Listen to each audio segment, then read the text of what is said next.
I'm Savannah Elwood. And yesterday, I met my husband's wife. She reached for his arm like it belonged to her, laughed like she knew every inch of him, and held his hand in front of 100 people like I'd never existed. When someone called her Mrs. Elwood, she didn't even blink. I stepped out of the shadows and walked toward them like the floor wasn't tilting beneath my heels. She was radiant in a navy cocktail dress, the kind that said, "I own the room." But I wasn't looking at her. I was watching him. Colby stiffened the second he saw me. His smile faltered but recovered in half a breath as he leaned into her and muttered, "We need to go." She blinked at him, confused but still smiling. I stopped 3 feet away and kept my voice low as I looked straight at her and said, "Did he tell you he was married when he proposed?" Her smile twitched and she tilted her head slightly before saying, "I'm sorry." "Who are you?" With the kind of calm only someone completely unaware could pull off. I didn't look away as I answered, "I'm Savannah Elwood. I'm the woman he left his wedding ring on this morning." The room behind us seemed to inhale all at once. Colby stepped forward and whispered through clenched teeth, "Savannah. Not here. We can talk," but I cut him off, meeting his eyes as I replied, "Talk? You mean like when you told me you were working late but were in Aspen with her?" I kept going before he could react. "Or when you said our joint account was locked for security reasons while you bought her a Mercedes." She pulled her hand from his as she turned to him and asked, "What the hell is she talking about?" Her voice cracked like a slap in the quiet tension. I turned back to her with a stillness I didn't know I had and said, "He's been living 2 lives, and now he's about to lose both." Colby grabbed my wrist tightly and hissed, "You're not doing this here." But I leaned in, just enough for him to hear the threat in my breath, as I said, "You built this whole empire pretending I didn't exist. But I'm real. And I brought receipts."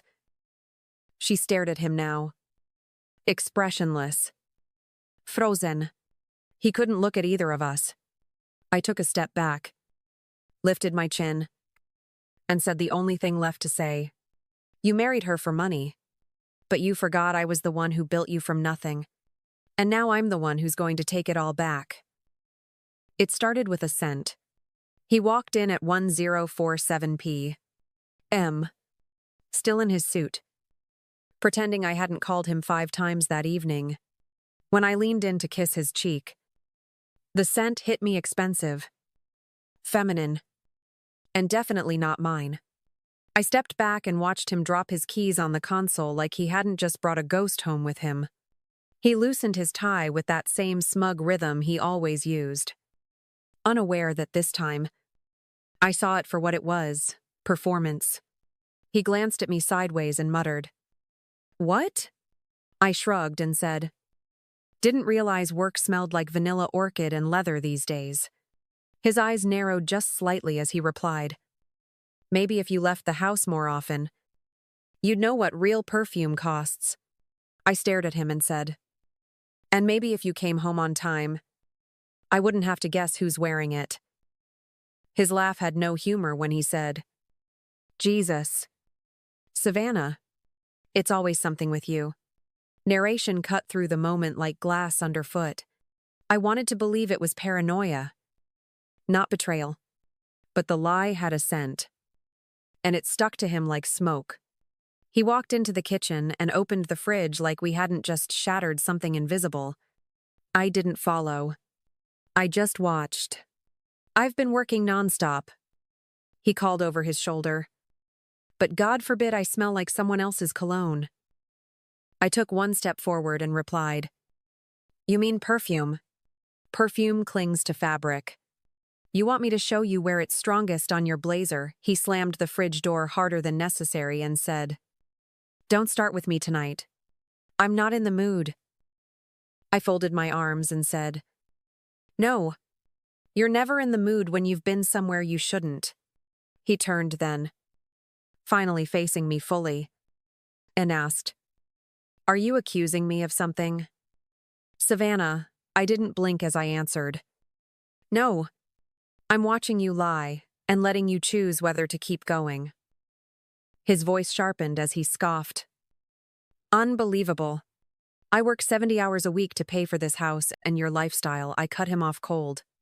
My lifestyle, you mean the one where I raise 2 kids alone while you flirt your way through boardrooms?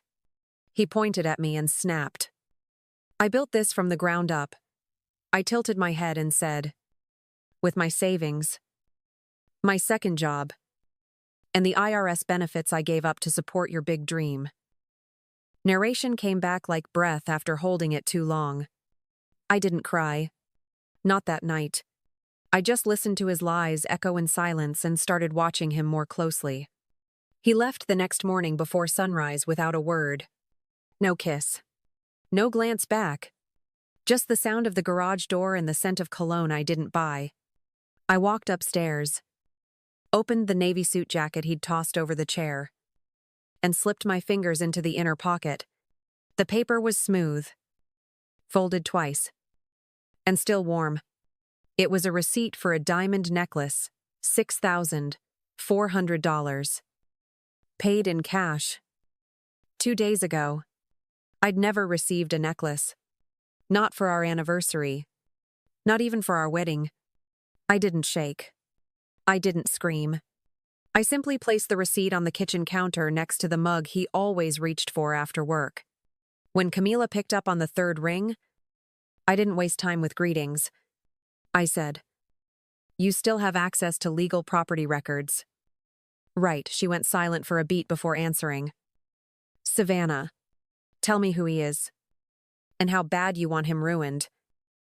I walked into the lobby of Caldwell and Prescott wearing a fitted charcoal blazer, hair pulled back in a low bun, and flats that made no sound against the marble. The receptionist barely looked up when I said, "Savannah Ward. Here for onboarding with internal audit." She clicked something on her screen and pointed me toward the elevators without a smile. I stepped in and kept my eyes low as the mirrored doors closed in front of me. Inside the elevator, I adjusted the collar of my shirt and practiced my answer one last time. Yes. I recently relocated from Seattle.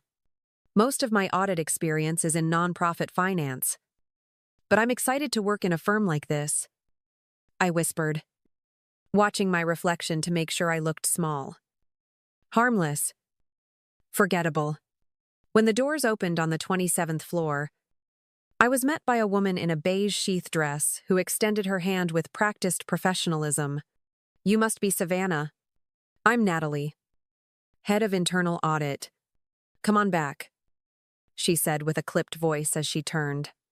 I followed, keeping pace but never side by side. Just a step behind like someone used to being overlooked. She stopped at a cubicle near the back corner and gestured toward the desk. "It's not much, but it's yours for now. We share this floor with corporate risk and partner affairs." So ears open, mouth shut. "Okay," I nodded quickly and replied. "Understood. Thank you. I'm here to listen more than talk." She looked at me with tired approval before saying, "Good. That's what keeps you employed in this building." Then she walked off, heels clicking down the hall like punctuation. I took my seat, opened the welcome packet, and glanced around as if taking in the layout. But every inch of me was already calculating. 3 desks to the left, the hallway to the executive suites, 2 glass doors at the end. Colby's office was behind one of them, at 1142A. M. I spotted him through the frosted strip on the door, walking out with a folder tucked under one arm and his phone pressed to his ear. He paused at the corner to speak to someone I couldn't see and laughed in that perfectly curated way, the one he used to charm judges and clients. Then Madeline appeared beside him, brushing her hair behind her ear as she said, "We still on for lunch?" Colby smiled and said, "Absolutely. Reservations at noon." "You want to ride with me?" she nodded. And as they walked away, I felt every nerve in my body scream. But I didn't flinch. I turned back to my computer and clicked open the internal directory. Camila had preloaded a list of extension numbers and flagged two that mattered: legal compliance and corporate filings. I typed slowly and whispered, "Let's see how many contracts Colby's signed this year with Royce Holdings." Natalie passed by behind me and tapped a folder onto my desk. "Expense reports from risk management. Do not misfile them." I smiled up at her and replied, "Of course not. I'm here to keep things clean." When she was gone, I opened the folder and scanned the top sheet. Royce Holdings. Reimbursement, optmi sute. Executive travel. Mayav didn't move. But inside, something cold locked into place. At 3:15 p.m., I took my badge downstairs to the security desk under the excuse of ID access not syncing. Malcolm, the head guard, looked up from his clipboard and blinked once like he recognized me. I kept my voice light and said, "First week nerves. Just want to make sure I'm allowed in all the right doors." He leaned in slightly and murmured, "Funny. Thought I'd seen those eyes before." Then he typed something into the terminal and said, "You're clear. Anything else you need? Just ask." I nodded slowly and replied, "Actually, there is. If someone logs after-hours entry into partner suites, where would that be stored?" His brow twitched, but his voice stayed calm as he answered, "Security pulls digital records weekly. Cameras don't lie." As I walked back toward the elevators, I muttered, "Perfect. Let's start with who's been using Colby's keycard on weekends." That night, as Colby sat across the dinner table scrolling his phone, I sipped my water and said, "I might take on a project. Just part-time. Something in the city." He didn't even look up as he replied, "That's nice." And I smiled through my teeth while the taste of revenge settled on my tongue. By the end of my second week, I had every pattern memorized: who walked into Colby's office and how often, who left looking flustered, who smiled too long. I learned that he liked his coffee black but accepted lattes from only one person. I watched Madeline enter at 1015 every Monday with that same signature tote bag and said to myself, "She's not just his assistant. She thinks she's the wife." Camila called as I sat in the empty break room pretending to eat yogurt. I kept my voice low as I said, "You find anything in Nevada?" And she let out a dry laugh before replying, "Oh, Savannah, you're going to love this, Colby J. Elson. Married 2 years ago at a vineyard in Carson City. Public record. Filed under his middle name and your missing signature." I gripped the spoon tighter and said, "So he used a variation of his name, forged the paperwork, and tricked a notary." Camila clicked her pen and added, "Which also means he committed fraud when filing taxes." "Want me to keep digging?" I exhaled slowly and said, "Die until we hit bedrock." That Friday, I waited by the elevator banks outside the executive floor and timed my exit perfectly. When the doors opened, Colby stepped out alone. Reading something on his phone, I walked toward him like I hadn't seen him in months and said, "Funny running into you outside a courtroom." And his head snapped up before he recovered with a smooth, "Excuse me." I leaned in just enough for my voice to carry low as I smiled and said, "Colby Elwood. Or is it Colby Elson when you're marrying heiresses?" He froze for half a second before glancing down the hall and muttering, "You shouldn't be here." But I kept my pace beside him and whispered, "Too late. I work here now. Savannah Ward. Internal audit." He hissed through clenched teeth, "You don't know what you're getting into." And I laughed quietly as I replied, "No. Colby, you don't know who you married."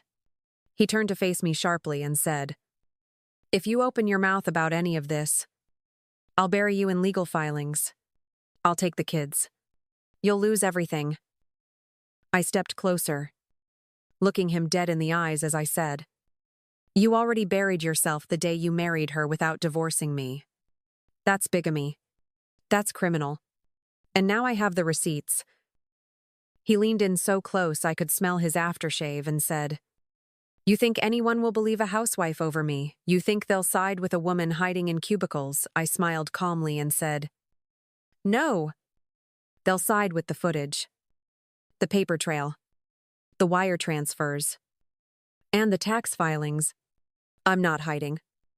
Colby, I'm documenting." Later that afternoon, I stood by the printer as Madeline walked past in 4-inch heels and designer perfume, holding a file labeled Board Planning, Q4. I kept my eyes on the blinking screen and said under my breath, "Let's see how many board members call you Mrs. Elwood when this is done." She paused, turned slightly, and raised an eyebrow as she asked, "Sorry." "What was that?" I gave her a practiced smile and said, "Nothing. Just admiring your shoes." She smirked and walked off with the kind of confidence only stolen identity provides. I returned to my desk and opened the expense spreadsheet Natalie had dropped off that morning. Royce Holdings showed another transaction, $5,600, labeled as Executive Hospitality Event Suite Deposit. I whispered, "Suite for 2. Colby and flagged the row into Camila's shared folder. That night, I watched Colby pour himself a scotch after dinner while Zoe and Ethan played upstairs. He didn't look up when he said, "You're quiet tonight. Something on your mind?" I folded the dish towel in my hands and said, "Not really. Just thinking how exhausting it must be to lie for a living." He glanced over the rim of his glass and said, "Only if you're bad at it." And I nodded slowly before replying, "Right. Which is why you're starting to sweat." 2 weeks before the audit report was due, I found the transaction that broke everything open, an invoice from a shell company registered in Carson City, addressed to Royce Holdings for consulting services totaling $17,500.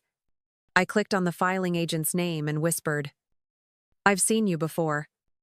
Then opened the public Nevada registry and found the agent had filed marriage records, including one for Colby Elson and Madeline Wren. Camila texted at 2 a.m. with a screenshot. I picked up her call instantly and didn't even say hello before she said, "It's cleaner than I expected. He used a third-party accountant to set up 2 payroll structures, one under Royce Holdings, the other under Wren Advisory Group." I sat back in my chair and said, "So he paid his second wife using a company he funded through fake invoices," and Camila replied, "Yep. And guess who signed off on the expense authorizations, Colby? Every time. At work." I casually walked into the file room where Natalie was organizing board packets. I held up a red folder and said, "Hey, I'm looking for the Q3 expense notes for Wren Advisory." "You seen those?" She frowned and said, "That's under Colby's personal discretionary budget. He said it wasn't for staff viewing." I let that sit a beat before replying, "Interesting, because the numbers are showing up under Royce's tax deductions." That afternoon, I emailed myself encrypted copies of the flagged transactions and stored them in a private drive titled Family Photos, 2020. Camila laughed when I told her and said, "That's cute. If they try to delete them, they'll just be erasing a bunch of fake birthdays." I smiled and replied, "Exactly. He never remembered those anyway." The next morning, I dropped a flash drive into Camila's hand across from the courthouse and said, "This has tax records, marriage certificates, invoice trails, and internal payroll from both companies. You run the bigamy case. I'll prep the civil fraud." She nodded and said, "You still sure you want to go public at the gala?" And I exhaled slowly before answering. He dragged me through court for joint custody. He can handle public consequences. That night, I set the dinner table and poured Colby's wine like nothing had changed.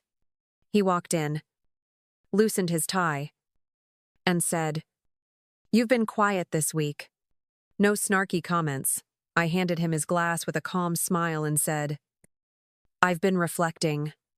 Turns out, lies leave trails, and I just followed yours all the way to Carson City."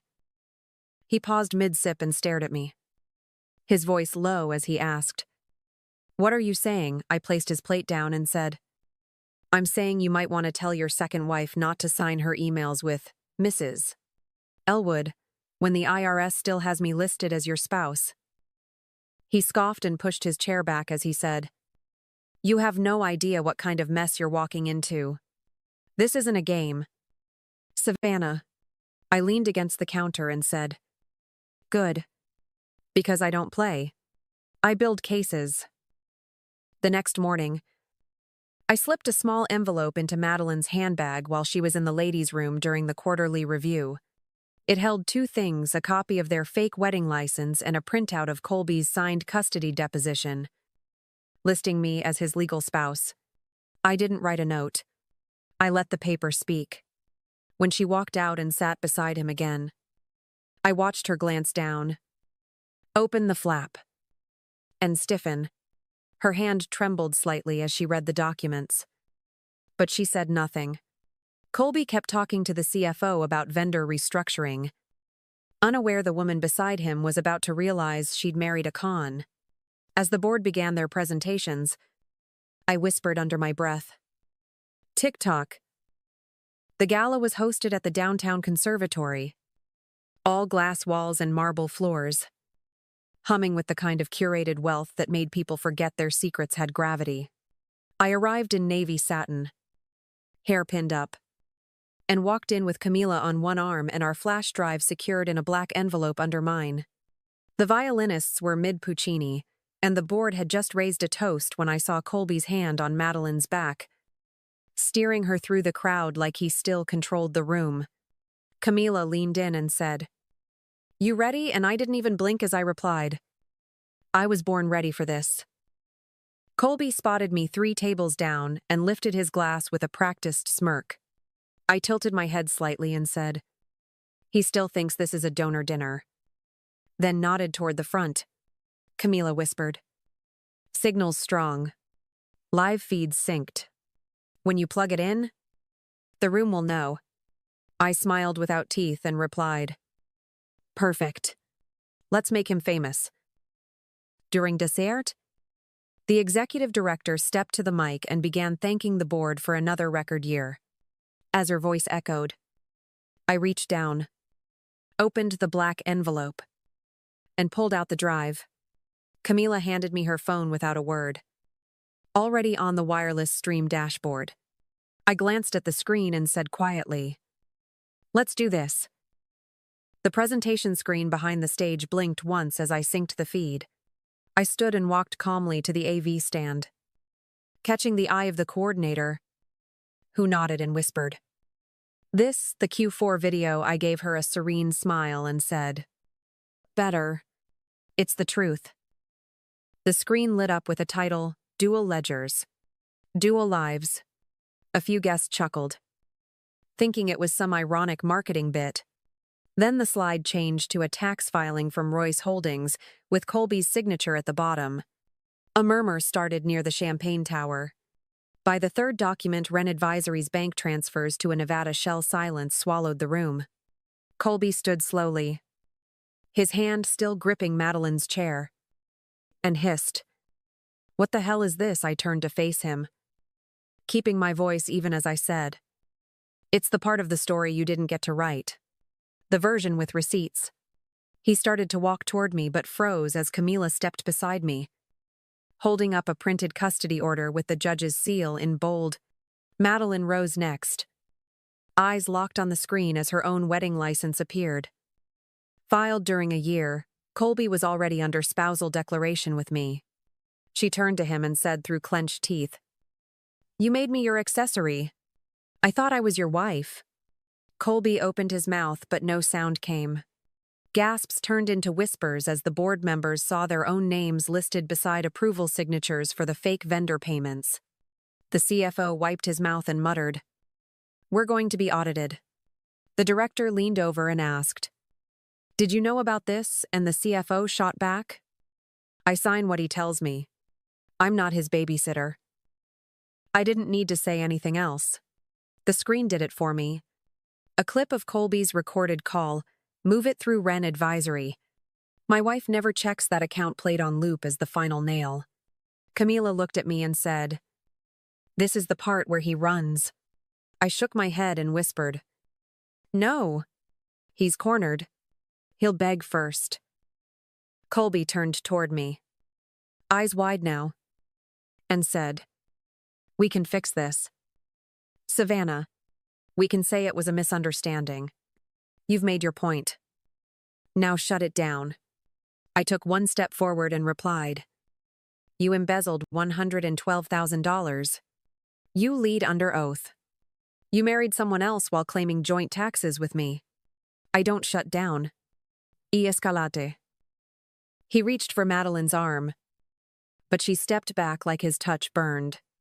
"You told me she was your ex. You showed me the divorce draft."